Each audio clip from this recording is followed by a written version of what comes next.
Hi, hello everybody. Thank you for joining me for this presentation. I will be talking today about purification of proteins and peptides using self-removing tags. So in that world, we have two actually different ways of purifying proteins. The ideal one, which basically allowed you to purify proteins using the same method in a small research lab, and then you can scale up that method for the manufacturing itself. Unfortunately, not always is like that, right? So, but in the ideal world, you'd want to have a small amount of the steps, which will give you a tagless target protein at the end, which is pure. And the question is, can we actually achieve that, right? So for those of you who are learning about biopharmaceutical production, I would want to quickly tell you a little bit how that is done. So first, you're designing the plasmid based on the expression host which you are interested in. And then that plasmid is inserted to the host expression, to basically bacteria or mammalian cells. And then you grow those cells in fermenters. You centrifuge those cells later. You harvest those cells. And at the end of the day, you have a crude cell lysate, which you use to add to the column where you will be actually purifying the proteins. And at the end, you would want to have that tagless protein of your interest. That's the goal. But right now, for non-monoclonal antibodies, those processes are very complex. They require a lot of operational units, and also they require a lot of columns, which raises the prices of the actual manufacturing. And also you may end up losing a lot of protein on the way, so the yield may be low. I've seen results where people were saying 35 to 95% of the yield could be actually lost just during that purification step, which is in a way really tragic, right? And the other problem which exists is that the target protein needs to be, in a way, somehow able to attach to the column, right? And it is done by adding a little tag, which is kind of like a hook, which hooks on the actual column itself, purification column. And then when you have other proteins which you are not interested in, they will be washed out during the washing step, but your target protein will stay on the column, and then you can elude it, right? But as you can imagine, in every team, there are different discussions which tag could be used, and there are many different tags, right, to have a successful study of the protein itself. So in this situation, the problem is that if you want to scale up this kind of purification, you get into the trouble because you have the tag attached to the actual target protein, which may cause cytotoxicity, immunogenicity, and severe allergic reaction. So at the end, what you really want to have, it's a tagless target protein after a single column. That would be ideal, right? And that didn't happen for years, right? Until two scientists on two sides of the Pacific Ocean in Japan and United States in Oregon, they realized, working on the Saccharomyces, that there are interesting proteins which are basically able to secrete them, to basically extract themselves, remove themselves from the host protein. And by doing it, they actually are active where the rest of the protein can reassemble again, which was unheard of and extremely interesting. The mechanism of this process was later developed, and over years, scientists learned that there are continuous inteins and split inteins, and the intein is actually the mobile element capable of self-splicing post-translationally, which means that now, by understanding how those inteins work, you can actually design it, use them basically for different application, okay? For split inteins, the interesting part of them is that they can actually self-assemble. So you have two pieces, but when one of them acts like a handle and the other basically can hold on to that handle very tightly with high affinity, which means at the end that in the purification world, we can actually use them to purify pharmaceuticals. During years of study on the continuous inteins, scientists realized that you can also control amino acids on edges of the intein, and because of the genetic changes, you can actually figure out if the intein will be cleaving on the N-terminal site or the C-terminal site, which in our situation was absolutely brilliant idea, because that means that the first portion of the intein can actually be attached to the resin, and the other portion of the intein can be attached to the target protein. And then when they reassemble themselves, naturally, they will hold each other with high affinity. That means that on the column, imagine the column, on the column, they will actually stay together despite of washing and changes of the buffer and so on, which is really critical. Additionally, scientists realized that two amino acids at the beginning of the target protein are critical during the cleavage. And you can either speed up or slow down the actual cleavage of that target protein, which was also very interesting. After many years of studies, the matrix was developed, how those amino acids actually affect the cleavage, and here's the example. But at the end of the day, now you can actually design regular standard plasmid, but with the tag, which you at some point, you can control because that cleavage will be controlled.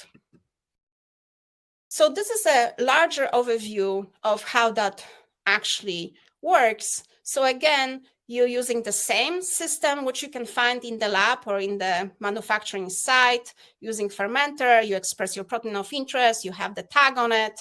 On the other hand, you have a purification column, and then through the process of developing the actual expressing the protein of interest, you're trying to obviously, you're getting at the end, like I said, the cell lysate, which you will be transferring through the column.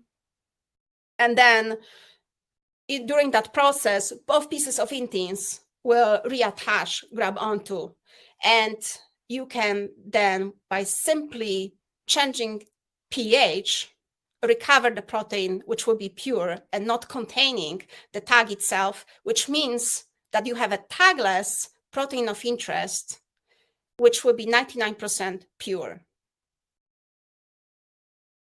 The beauty of the system is that number of the steps are really small. And really the most critical part of the system is that you going from 8.5, pH 8.5 through regular stripping, binding, washing process, and then you're changing the pH to 6.2, and you can recover your target protein in elution. And then you can actually strip the column and you can recycle the column or reuse it if you want. So that's the beauty of it. You can also scale up this resin as well. The other pieces which you should understand is that the method actually, the buffers which you, in that method, which you have buffers in, you basically can change a lot. So if you require specific sugars or different types of salts or inhibitor proteases to lower the protein degradation, you can do that. Resin will be active, no problem. The other piece of it is that you can, like I said, control the cleavage, so you can speed up or slow down the purification itself. And then other portion of it is you can scale up the actual purification if you would want it to. So you can start with the high throughput analysis of your protein, and then scale up to larger volumes if you need to. So case studies. So what the results we actually getting? We were testing several different proteins. Here are just few examples. One of them is filgrastim, which is used for neutropenia. And it's important because you want to, for the patients who have cancer, they are going through the chemo. And then unfortunately, after chemo, their white blood cells level is really low. So you want to boost the amount of the white cells. And that's why you're using the Neupogen, right? It's a billion-dollar drug. And we were able to purify it really easily, even though originally it was hard to purify. We also tested it against standard, and our filgrastim was more active than the standard itself. The purity which we had was 99%. Similarly, epoetin alpha, this drug is actually used for anemia. So it's very important as well. And you can see the gel, it's very pure. You can see the MALDI as well here. Other proteins which we were testing were focusing within area of monoclonal antibodies, but we really focused on the fragments of antibodies themselves. So SCFV, the single chain variable fragment, was purified. We could see that the purification was really, really good. And we also did study the HPLC-Sec and mass spec of that protein. 99% of purification was also at the end as a result. Because of the COVID, we also looked at the fragment of the COVID-19 spike protein. You can see here in the slide, the purification was great. And then we also ran that protein through the mass spec, 99% pure. This is absolutely unheard of. And obviously, the other companies are interested in this kind of protein-based vaccines. So this potentially could be used for that as well in the future. Some of the students, especially in some of the labs, were asked to actually develop some kind of a troubleshooting kit, which would help scientists to understand what actually happens with the protein. So in the closed column, you cannot exactly see what's happening because you just have a result at the end. You either have a pure protein or not. So in our situation, you can actually have a bulk resin, which you adding to the high throughput, to the basically high throughput platforms, or you can use gravity column like here, presented here, and then you can analyze what's actually happening. So you're going through the same exactly steps like normally you go, but you can analyze what's actually happening with the protein of your interest. Here in this situation, we were using as example green fluorescent protein, and we started obviously with the pH 8.5. So your situation is here. Start with the pH 8.5, and then you will be taking samples for each of the columns here. And cell lysate first, you can see some of the protein already there, which is good sign. It means that you actually express the protein. And then as you're going from left to right, you will see you're starting to purify the protein itself. So first we're looking at the flow through at the beginning and then flow through at the end. We're also looking at the washing step. Do we see any protein showing up during the washing step? Did we wash it correctly or not? Do we want to wash it, expand the washing? So you can see that here as well. And then we start the purification itself, right? So in this situation, you're actually closing the gravity column and from the bottom, and then you're changing the pH to pH 6.2. You equilibrate that pH within the column, and then you closing the column once again, and you will be waiting. And you can wait from 0 time to, for example, 5 hours and see what's happening with the resin itself and the protein which is binding to it. So now you are able to actually take the samples of the resin and boil them. And we usually take about 5 microliters samples for each of the point of the time. And we can see what's happening on the resin itself. So you can see aggregation of the resin. You can see if the protein even shows up on your resin and so on and so forth. And then at the end, after 5 hours, you can start the regular process where you taking the samples from elution, right? That's where you see increasing number of the protein. And then after about 2 CVs, if you have, let's say, 1 mil bed column, you will see decrease of the protein because you basically pull out already most of the protein out of the column itself. So this is a absolutely brilliant way of really understanding what's happening with your protein, and simple questions are obviously shown here. And then just to summarize what you just learned is basically this, how this technology works. So first, you develop the plasmid itself. So you need to think about what expression host you actually wanted to use for your protein of interest. And based on that, you develop the plasmid. Within that plasmid, you will build in the actual tag, which is in our situation, the intein itself. And then you will insert that plasmid into the host cells of your interest.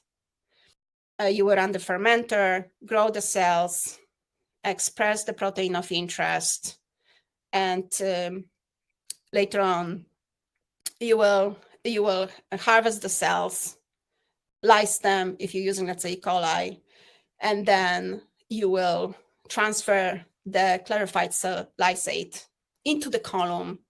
And now those 2 pieces of intein, they will get into close proximity. They will actually grab onto and in high affinity, and you can start the washing step, right?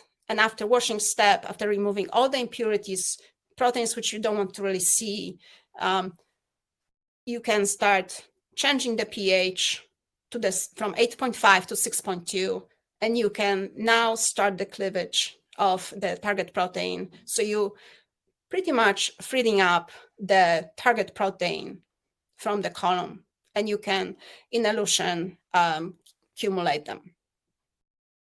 So obviously we have several new arrivals. The products which we're showing you here are patented. They give you a high capabilities, right? High concentrations, a high purity, I meant. And the actual protein which you are interested in will be will be tagless, right? And now you can actually bridge research with the manufacturing. And this is exactly what we wanted at the beginning, okay? So now a few additional calls for the action.